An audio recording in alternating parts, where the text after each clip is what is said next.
కులము మతము మనిషికి లేదు. వాస్తవానికి కులం అంటే ఏమిటంటే ఎప్పుడైనా ఆలోచించారా?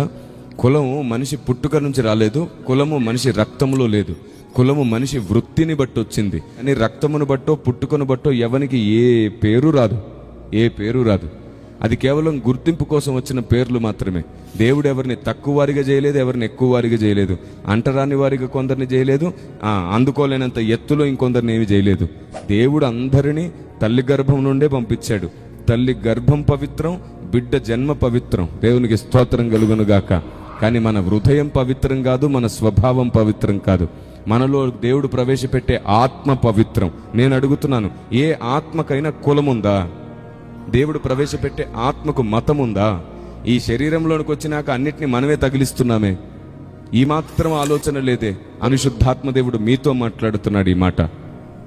కాబట్టి దేవుని ప్రజ, ఈ రోజు నుంచి లోక మర్యాదలు మీలో ఎన్నెన్నున్నాయో వాటన్నిటిని తొలగించడానికి దేవుని సన్నిధిలో మోకరించి అడగండి. ప్రభువా, నాకు తెలియకుండా ఏదైనా లోక మర్యాద నన్నేలుతుందేమో, నాకు సహాయం చేయవా, నాకు స్పృహ కలిగించవా, కుటుంబం అంతా కలిసి ఆ చేదు వేర్లు పెకలించుకునే కృప మాకు ఇవ్వవా అని అడిగితే ఆయనే మీ నాయకుడై నడిపిస్తాడు.